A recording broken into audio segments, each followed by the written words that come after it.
Hey guys, welcome to Tanu's Cookhouse. நம்ம இன்னைக்கு readymade base பீஸா எப்படி செய்யலாம்னு பார்க்க போறோம்.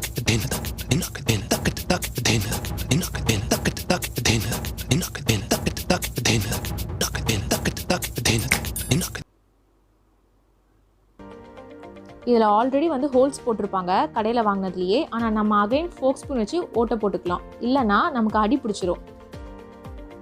இது பார்த்தீங்கன்னா இது மைதாவில் செய்யலை, இது வீட்டில் செஞ்சுருக்கு. ஸோ இது ஹெல்த்தியாகவும் இருக்கும், ஆஸ் வெல் அஸ் டேஸ்டியாகவும் இருக்கும்.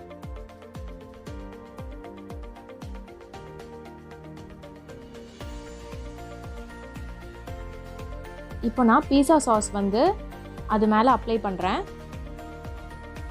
ஃப்ரெண்ட்ஸ், நீங்கள் இது வரைக்கும் நம்ம வீடியோ சப்ஸ்கிரைப் பண்ணலன்னா சப்ஸ்கிரைப் பண்ணுங்கள். அப்போ தான் உங்களுக்கு தொடர்ந்து எல்லா வீடியோஸும் வரும். நல்லா எல்லா சைடும் அப்ளை பண்ணிவிடுங்க. அதுக்கப்புறம் கேப்சிகம் க்ரீன் ஒன்று எல்லோ ஒன்று எடுத்திருக்கேன். நீங்கள் உங்களுக்கு பிடிச்ச மாதிரி ஆர்டரில் வச்சுக்கோங்க.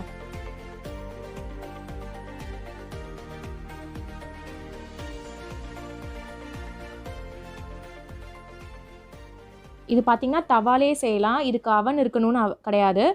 ஃப்ரெண்ட்ஸ், நீங்கள் நான் ஏதாவது டிஷ் செய்யணும்னு நினச்சிங்கன்னா கமெண்ட்டில் போடுங்க, நான் சீக்கிரமே செய்கிறேன்.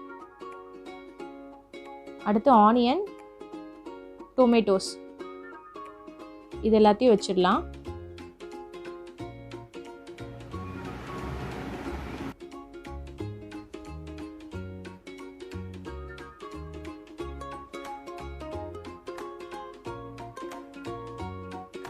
அப்புறம் இப்போ சீஸ் போடுறோம்.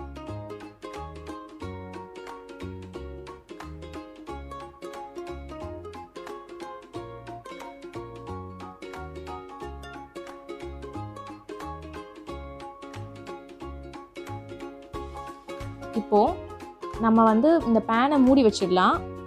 அதுக்கு முன்னாடி நம்ம தோசைக்கு எண்ணெய் ஊற்றுற மாதிரி லைட்டாக எண்ணெய் ஊற்றிடுங்க பீஸாவை சுற்றி. ஸோ இப்போ பீஸா ரெடி. இப்போ நான் மிக்சட் ஹர்ப்ஸ், ஆரிகானோ, அப்புறம் சில்லி ஃப்ளேக்ஸ் 3 ஆட் பண்ணுறேன். ஃப்ரெண்ட்ஸ், இது ரெடிமேட் பேன் பீஸா. உங்களுக்கு பேஸை வீட்லேயே செஞ்சு பீஸா எப்படி செய்யலான்னு வீடியோவில் போடுறேன். இந்த வீடியோ உங்களுக்கு பிடிச்சிருந்தா லைக் பண்ணுங்கள், ஷேர் பண்ணுங்கள், சப்ஸ்கிரைப் பண்ணுங்கள், கீழே இருக்கிற பெல் பட்டனை கிளிக் பண்ணுங்கள். பாய்.